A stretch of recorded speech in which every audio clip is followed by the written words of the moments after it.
نحمده ونصلي ونسلم على رسوله الكريم أما بعد فأعوذ بالله من الشيطان الرجيم بسم الله الرحمن الرحيم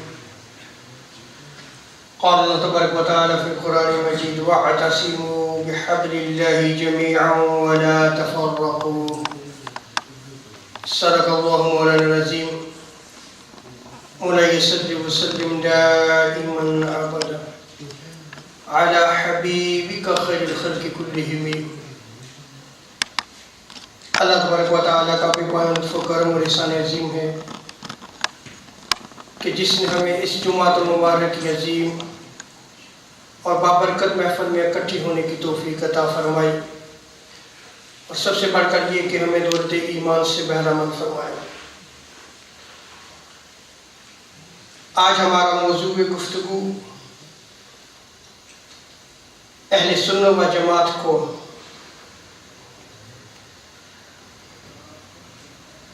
میں نے جو آپ کے سامنے آیت کریمہ تلاوت کرنے کا شرف حاصل کیا ہے، اس میں رب تعالیٰ نے ارشاد فرمایا کہ تم اللہ کی رسی کو مضبوطی سے تھام کر رکھو اور تقسیم اور گروہ بندی اور فرقہ بندی میں مت پڑو، بلکہ اللہ کی رسی کو تم مضبوطی سے تھام کر رکھو۔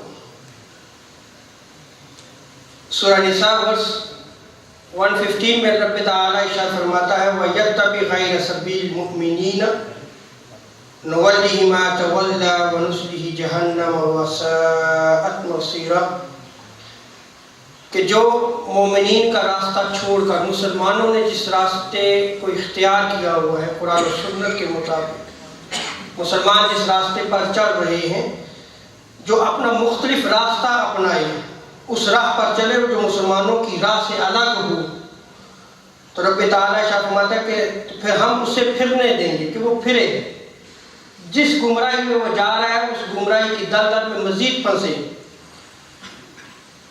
اور پھر جو ہے وہ ہم اسے جہنم کی آگ میں ڈال دیں گے، اور بہت ہی بری پلٹنے کی جگہ ہے۔ اس آیت کریمہ میں رب تعالیٰ نے مومنین کے راستے، مومنین کے طریق پر چلنے کی جو ہے وہ رب تعالیٰ نے تلقین فرمائی۔ حضرت انس رضی اللہ تعالیٰ عنہ بیان کرتے ہیں، ابن ماجہ میں اس روایت کو نقل کیا گیا کہ اسلام وہ دین ہے جسے تمام رسل اعظام علیہ السلام لے کر آئے، یعنی حضرت آدم علیہ السلام سے وہ سلسلہ شروع ہوا اور تاجدار کائنات صلی اللہ علیہ وسلم پر ختم ہوا۔ تو جب اسلام مکمل ہو گیا تو رب تعالیٰ نے بھی ارشاد فرمایا کہ آج ہم نے اس دین کو مکمل کر دیا۔ اور حضور علیہ السلام جب مبعوث ہوئے، آپ تشریف لائے، تو آپ نے دین کی تکمیل فرمائی، حضور علیہ السلام نے اخلاق کی تکمیل فرمائی، حضور علیہ السلام نے جو وے آف لائف ہے اس کی تکمیل فرما دی، انسانیت کے لیے، ہیومینٹی کے لیے، کہ یہ تمہارا جو وے آف لائف ہے، اگر تم پرامن رہنا چاہتے ہو، پیسفل لائف گزارنا چاہتے ہو، تو تمہارے لیے اسلام کے علاوہ اور کوئی راستہ نہیں ہے۔ اب چونکہ حضور علیہ السلام خاتم النبیین ہیں اور آپ خیر الرسل ہیں، اسی طرح آپ کی امت بھی خاتم الامم ہے اور خیر الامہ ہے، یعنی بہترین امت ہے۔ حضرت بہز بن حکیم اپنے دادا سے روایت کرتے ہیں، اس روایت کو جامع ترمذی، ابن ماجہ، مسند احمد بن حنبل اور مستدرک حاکم میں نقل کیا گیا ہے۔ حضور علیہ السلام نے اس آیت کریمہ کو تلاوت فرمایا کنتم خیر امۃ اخرجت للناس، کہ تم بہترین امت ہو جو لوگوں کے لیے جو ہے وہ نکالی گئی ہے۔ اس پہ حضور علیہ السلام نے ارشاد فرمایا، اس کی گویا تفسیر فرمائی، انکم تتمون 70 امہ، کہ تم 70 امتوں کو مکمل کرنے والے ہو. انتم خیرہا، اور تم ان سب سے بہترین ہو. وَأَكْرَمُهَا عَلَى اللَّهِ، اور اللہ کے ہاں تم ان سب سے زیادہ معزز ہو. یہ کون ارشاد ہمارا ہے؟ تاجدار کائنات صلی اللہ تعالی وسلم. وہ امت جو بہترین امت ہے، وہ امت جس پہ تاجدار کائنات صلی اللہ علیہ وسلم نے ناز فرمایا. رب تعالیٰ ان کو معزز فرماتا ہے. کیا آج وہ امت قرآن و سنت پر عمل پیرا ہے؟ کیا وہ امت تاجدار کائنات صلی اللہ علیہ وسلم سے وہ محبت رکھتی ہے جو حضور علیہ السلام سے محبت رکھنے کا حق ہے؟ کیا اتباع اور اطاعت اور اتباع کی دولت عظیم آج مسلمانوں کا وہ حصہ ہے؟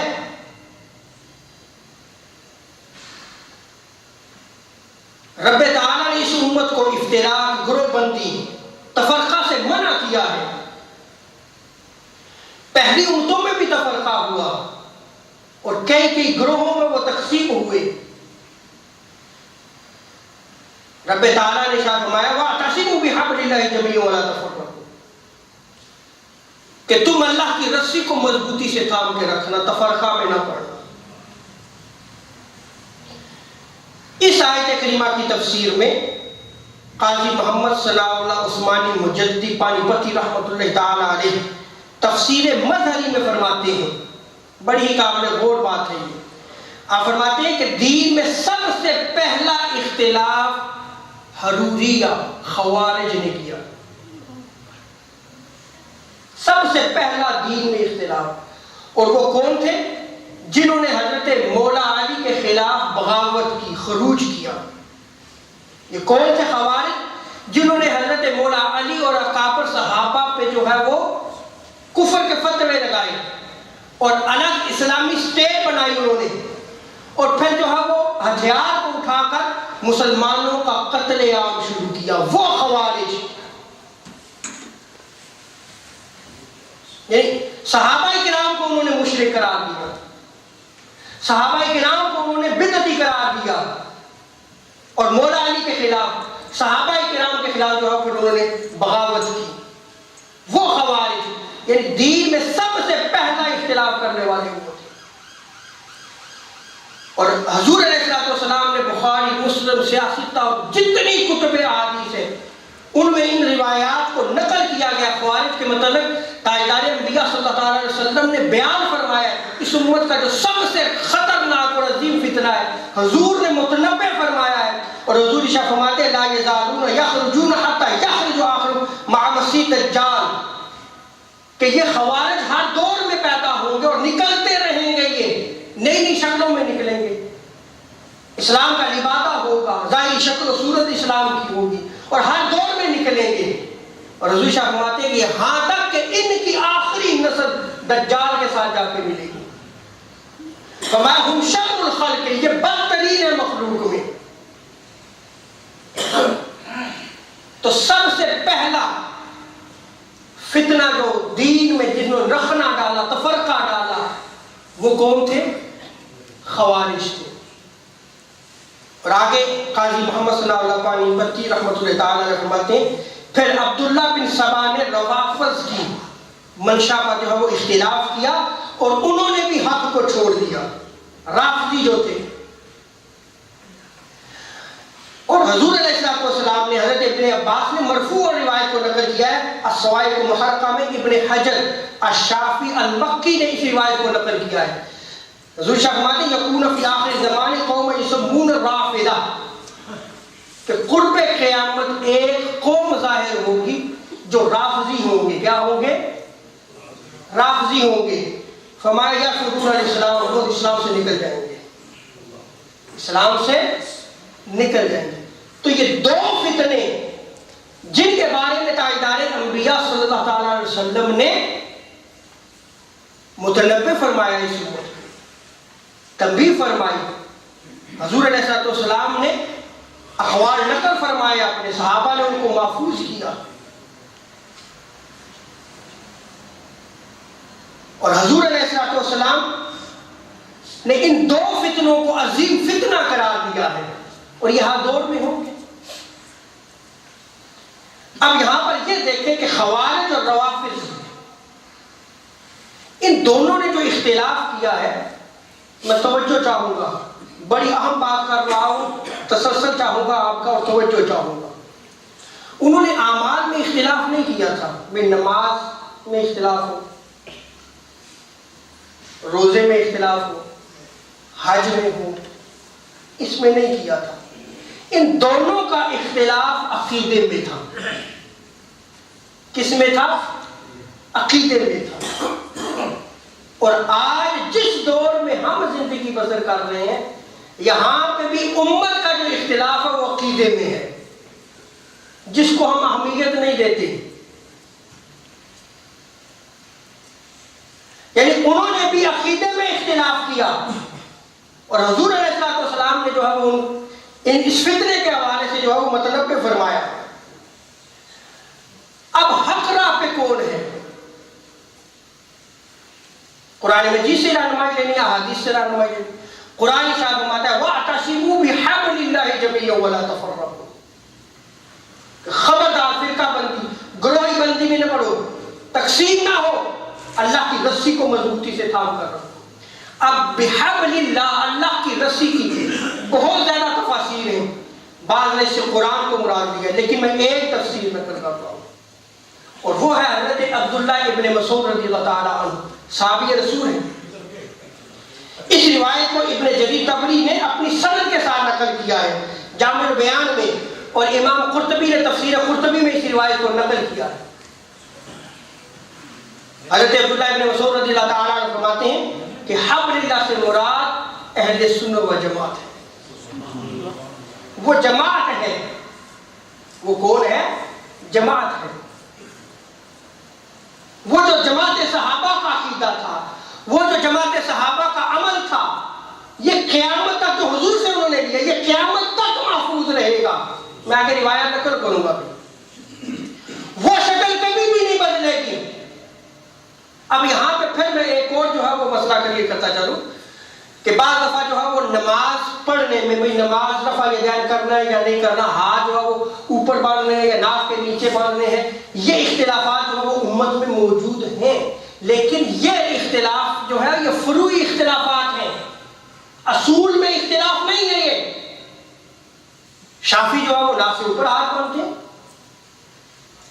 احناف جو ہے وہ ناف کے نیچے ہاتھ باندھتے ہیں، مالکی بات جو ہاتھ چھوڑ کر نماز پڑھتے ہیں۔ تو یہ سارے طریقے حضور صلی اللہ علیہ وسلم سے ثابت ہیں۔ یہ اختلاف امت کا اختلاف نہیں ہے۔ اس اختلاف کے بارے میں تاجدار انبیاء صلی اللہ علیہ وسلم نے فرمایا الاختلاف امتی رحمہ، میری امت کا اختلاف رحمت ہے۔ یہ وہ اختلاف رحمت ہے کہ جس میں حضور صلی اللہ علیہ وسلم کی ہر سنت کو قیامت تک کے لیے زندہ کر دیا گیا۔ یہ اختلاف رحمت ہے۔ لیکن یہ جو حنفی، شافعی، مالکی اور حنبلی جو اہل سنت و جماعت کہلاتے ہیں، اہل سنت و جماعت کون کہلاتے ہیں؟ حنفی، شافعی، مالکی اور حنبلی، یاد رکھا کریں یہ اہل سنت و جماعت ہے۔ اب ان کے عقیدے میں کوئی اختلاف نہیں تھا، اور نہ ہے اور نہ ہوگا۔ یہ ایک ہی عقیدہ ہے، یہ ایک ہی عقیدہ ہے۔ اب میں توجہ چاہوں گا، جو اس عقیدے سے ہٹتا گیا وہ گمراہ ہوتا چلا گیا، جو اس عقیدے سے ہٹتا چلا گیا وہ گمراہی کی راہ میں چل پڑا، اس نے مومنین کے راستے کو چھوڑ دیا، جس کو رب تعالیٰ نے شاہ فرمایا یتبع غیر سبیل المؤمنین، کہ جو مومنین مسلمانوں کے طریقے کو چھوڑے گا نولیہ ما تولی، ہم بھی اسے پہ چھوڑ دیں گے، وہ گمراہی میں بھٹکتا رہے گا یہاں تک کہ ہم اس کو جہنم رسید کریں گے۔ تو مومنین کے راستے کو نہیں چھوڑنا، اور وہ کون سا ہے؟ اہل سنت و جماعت۔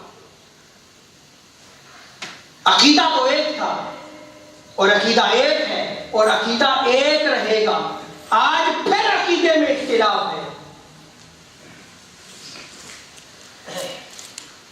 اور حضرت ارباز بن ساریہ رضی اللہ تعالیٰ عنہ روایت کرتے ہیں، جامع ترمذی، سنن ابو داؤد، ابن ماجہ، مسند احمد بن حنبل میں اس روایت کو نقل کیا گیا۔ حضور ارشاد فرماتے ہیں فجر کی نماز کے بعد حضور نے واضح فرمایا فَإِنَّهُ مَن يَعِشَ مِنكُمْ يَرَى اخْتِلَافًا كَثِيرًا، کہ تم میں سے جو زندہ رہے گا، صحابہ کو ارشاد فرمایا کہ جو تم میں سے زندہ رہے گا وہ اختلاف کثیر دیکھے گا، اختلاف کثیر دیکھے گا۔ فرمایا وَإِيَّاكُمْ مُحَدَّثَاتِ الْأُمُورِ فَإِنَّهَا ضَلَالَةٌ، خبردار شریعت کے خلاف نئی باتوں بدعتوں کو سے بچنا، کیونکہ یہ گمراہی کا راستہ ہے۔ حضور خود واضح فرما رہے ہیں نئی بدعت وہ بدعت ہوگی جو اسلام سے ٹکراتی ہوگی، جس سے اسلام کا کوئی اصول جو ہے وہ ختم ہوتا ہوگا، جس سے حضور صلی اللہ علیہ وسلم سے کوئی سنت جو ہے وہ ختم ہوتی ہوگی، یعنی تو سنت سے ٹکراتا ہوگا، وہ بدعت ہوگی۔ اور اس کو حضور نے کیا ارشاد فرمایا کہ وہ گمراہی ہے، بچنا اس سے۔ اور حضور نے ارشاد فرمایا فَعَلَيْكُمْ بِسُنَّتِي، کہ جب تم اختلاف دیکھو تو پھر کیا کرنا ہے؟ میری سنت کی طرف لوٹانا، کان میری سنت، میرے طریقے کی طرف لوٹانا۔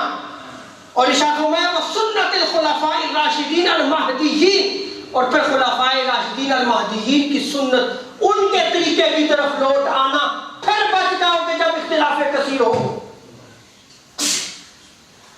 آج اگر ہم اختلاف کثیر دیکھتے ہیں تو اس اختلاف کثیر کا حل یہ ہے کہ قرون اولیٰ کی طرف لوٹ جاؤ، قرآن و سنت کی طرف لوٹ جاؤ، خلفاء راشدین المہدیین کی طرف لوٹ جاؤ، اسلاف امت کی طرف لوٹ جاؤ، وہاں اختلاف نظر نہیں آئے گا۔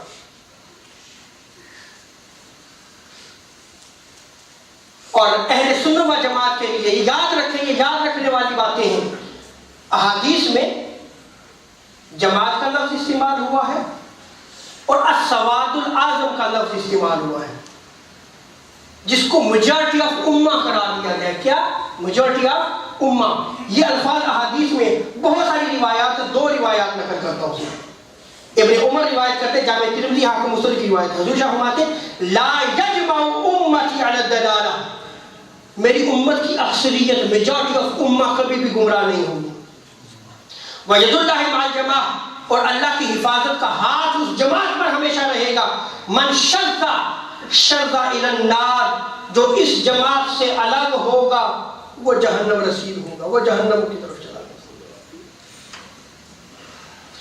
دوسری روایت حضرت انس مالک رضی اللہ تعالیٰ عنہ روایت کرتے ہیں، ابن ماجہ، مسند حاکم، مسند احمد بن حنبل میں اس روایت کو نقل کیا گیا۔ حضور شاہ فرماتے ہیں فَإِذَا رَأَيْتُمْ اخْتِلَافًا، جب تم اختلاف دیکھو، فَعَلَيْكُمْ بِالسَّوَادِ الْأَعْظَمِ، تو تمہارے لیے لازم ہے کہ تم پھر سواد اعظم کا دامن تھام لو، پھر تم اہل سنت کا دامن تھام لو، بچ جاؤ گے۔ پھر جماعت کا دامن، اس سے نہ نکلنا۔ اب وَاعْتَصِمُوا بِحَبْلِ اللَّهِ جَمِيعًا وَلَا تَفَرَّقُوا کی تفسیر میں امام جلال الدین سیوطی، امام قرطبی، بلکہ جمیع تفاسیر میں اس روایت کو نقل کیا گیا ہے۔ اس کے سنن ابو داؤد، ابن ماجہ، مسند احمد بن حنبل، سنن دارمی، معجم الصغیر، مستدرک حاکم میں اس روایت کو نقل کیا گیا ہے۔ حضور شاہ فرماتے ہیں کہ یہود 71 یا 72 71 اور 72 جو ہے وہ فرقوں میں تقسیم ہوئے، اور اسی طرح نصارہ بھی۔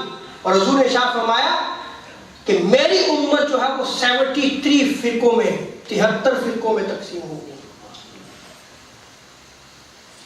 کلھا فی النار، سارے جہنم میں جائیں گے، الا واحدہ، صرف ایک ناجی ہوگا، نجات پانے والا ہوگا۔ وہی الجماعہ، وہی وہ جماعت ہے، وہ اہل سنت و جماعت ہے۔ وہ کون اہل سنت و جماعت؟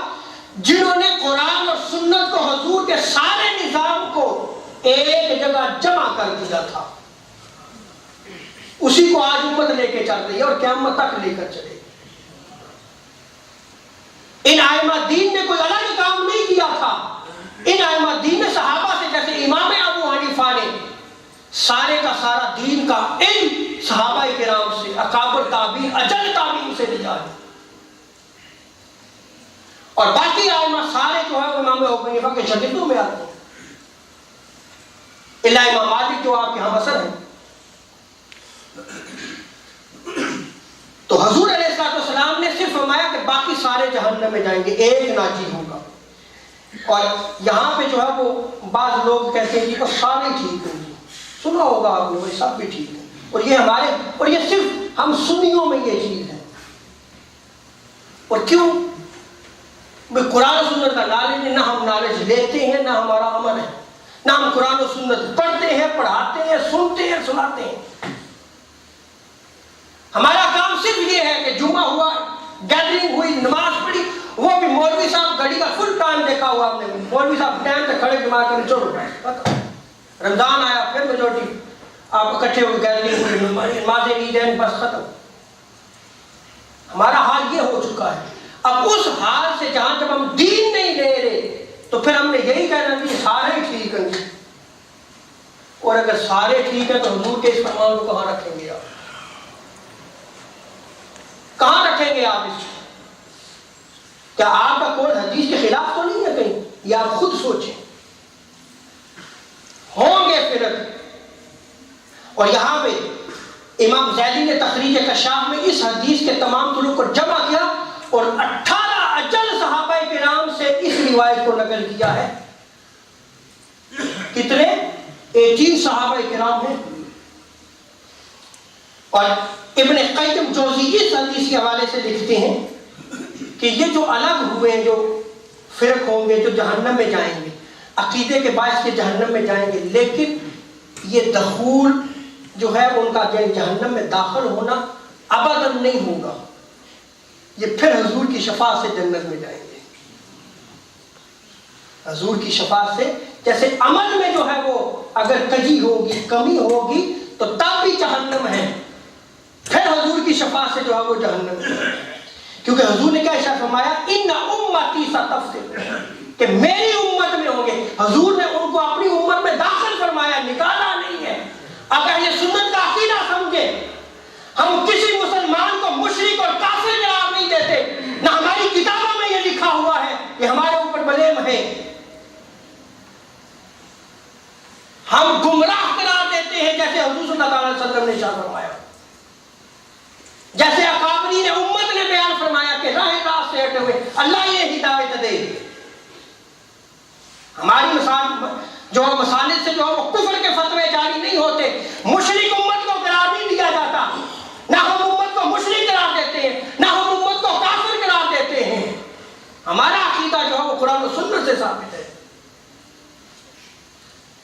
فرماتے ہیں کہ ان فرقوں کو امت میری فرمایا، یہ دین سے خارج نہیں ہے. اور شیخ عبدالحق محمد سے دہلوی، حضرت مجدد الافسانی، دو شخصیات کے صرف حوالے دے رہا ہوں، مکتوبات اٹھا کر دیکھیں، شرح سفر السعادت کو اٹھا کر دیکھیں. فرمایا کیونکہ یہ گمراہ فرق اہل قبلہ ہے، لہذا انہیں کافر کہنے کی جرات نہیں کرنی چاہیے.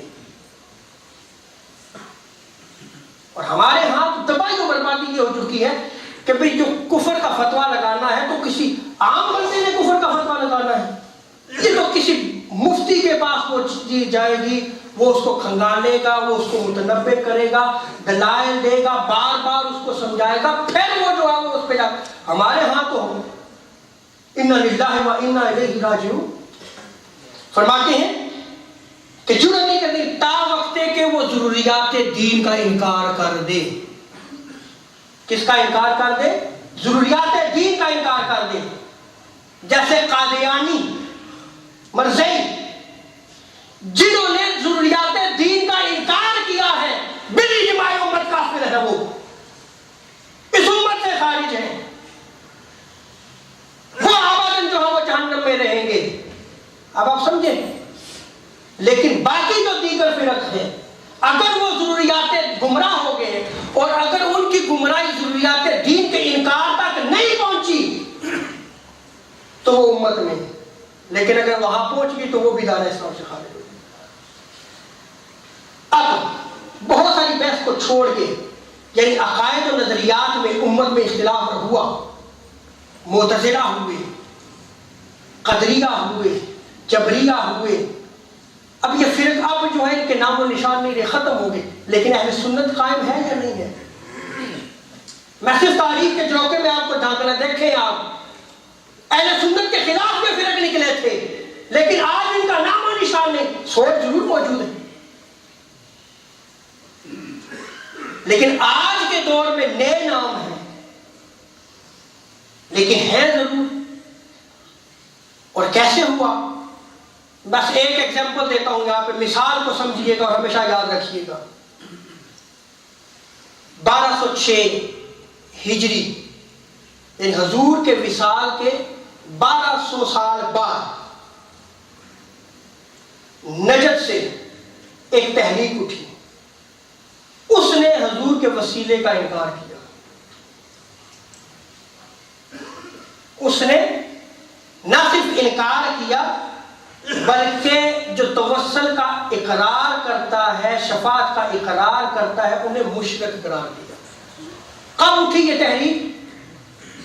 1206 ہجری میں۔ اور سب سے پہلا توسل کا انکار کب ہوا یہ بھی دیکھ لیں۔ 728 ہجری میں، حضور صلی اللہ علیہ وسلم کے وصال مبارک کے 700 سال بعد پہلا انکار جو وسیلے کا ہوا، حضور کے وسیلے کا انکار ہوا۔ اہل سنت میں یہ اختلاف نہیں تھا، توجہ دیں اس چیز کو، سمجھیں آپ۔ پہلا اختلاف 728 ہجری میں، دوسرا پھر اس سے شدت میں آئی، اس میں انہوں نے کہا کہ جو اس کا اقرار کرے وہ کافر و مشرک ہے۔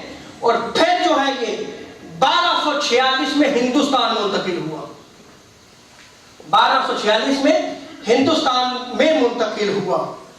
اور وہاں میں جب منتقل ہوا تو بعض نے جو ہے وہ وسیلے کا جو ہے کلیتاً انکار کیا، کلیتاً انکار کیا۔ بعض نے کہا نہیں، ہم اقرار کرتے ہیں وسیلے کا۔ کیا کرتے ہیں؟ اقرار کرتے ہیں۔ لیکن آپ یہ جو ڈائریکٹ استمداد کرتے ہیں ہم اس کو نہیں مانتے۔ کیا کہتے ہیں؟ ہم اس کو نہیں مانتے۔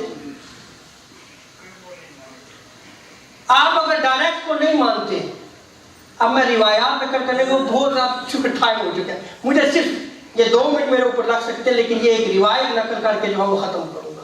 آپ سمجھیے گا اس چیز کو کہ کہاں امت میں عقائد میں اختلاف کیا جا رہا ہے۔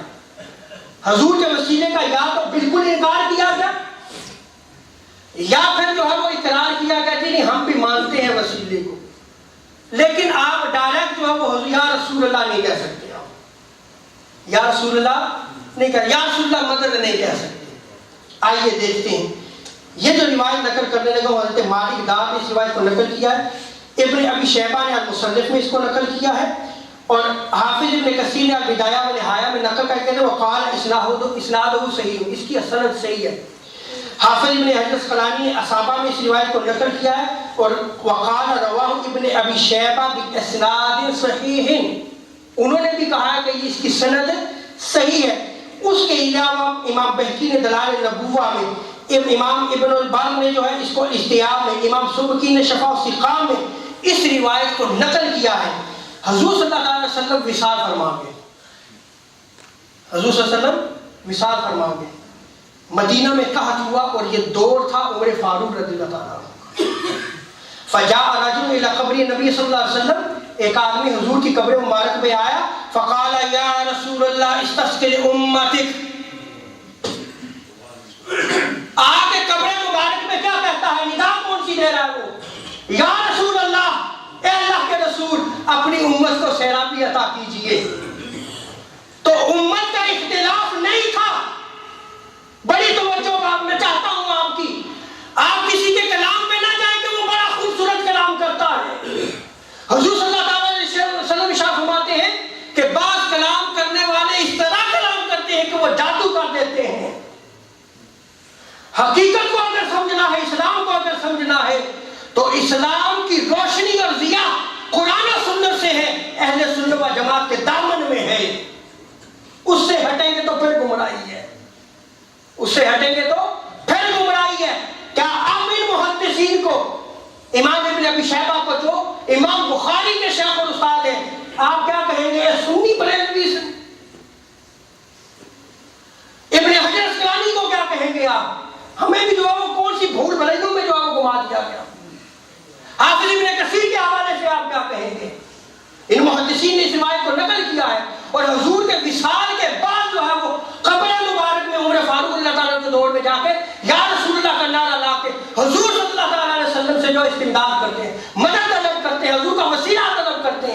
اور عمر فاروق کی بارگاہ میں جا کے عرض کرتے کہ میں نے یہ عمل کیا ہے، میں نے یہ عمل کیا ہے، شرک تو نہ ہوا؟ اگر شرک ہوتا تو عمر فاروق جو ہے وہ دھڑا نکال لیتے۔ اور آخری بات نقل کر رہا ہوں، حافظ ابن کثیر نے اس روایت کو نقل کیا ہے، حافظ ابن کثیر نے اس روایت کو نقل کیا ہے۔ ہاں آپ توسل کا اقرار کرتے ہیں، لیکن اس توسل کے انکار آپ اقرار نہیں کرتے جو اہل سنت و جماعت کا تھا۔ آپ نے ایک چیز کو لے لیا، ایک کو چھوڑ دیا، تو جب ایک کو چھوڑیں گے تو گمراہی کی طرف ہوں گے۔ خالد بن ولید مسیلمہ کذاب کو لڑنے کے لیے گئے۔ ابن اسیر نے تاریخ الکامل میں اس روایت کو نقل کیا، حافظ ابن کثیر نے البدایہ و نہایہ میں اس روایت کو نقل کیا۔ لڑنے کے لیے گئے تو وہاں نعرہ توحید لگ رہا تھا مسیلمہ کذاب کی طرف سے۔ آج بھی توحید کا نعرہ لگایا جاتا ہے، لیکن پہچان سمجھے، صحابہ کرام نے ہمیں شعار دے دیا۔ حافظ ابن کثیر کہتے ہیں وَكَانَ شِعَارُهُ يَوْمَئِذٍ، ان دنوں میں جو مومنین کا صحابہ کا شعار تھا وہ یا رسول اللہ یا محمد کا نعرہ لگایا کرتے تھے۔ جب مسلمہ کذاب کو لڑنے کے لیے نکلے تو ادھر سے بھی توحید کا نعرہ تھا، ادھر کیا کریں؟ فرمایا تم یا محمد کا نعرہ لگاؤ، جو توحید کا نعرہ لگا رہے اس کو مارتے چلے جاؤ۔ آج بھی توحید کے نام پہ مسلمانوں کا قتل عام کیا جا رہا ہے، آج بھی توحید کے نام سے اسلام کے پورے امن جو ہے وہ میسج کو تباہ و برباد کیا جا رہا ہے، اسلام کی ریالٹی سے دور ہٹایا جا رہا ہے، ہماری نوجوان نسل کو عقیدہ صحیحہ سے دور کیا جا رہا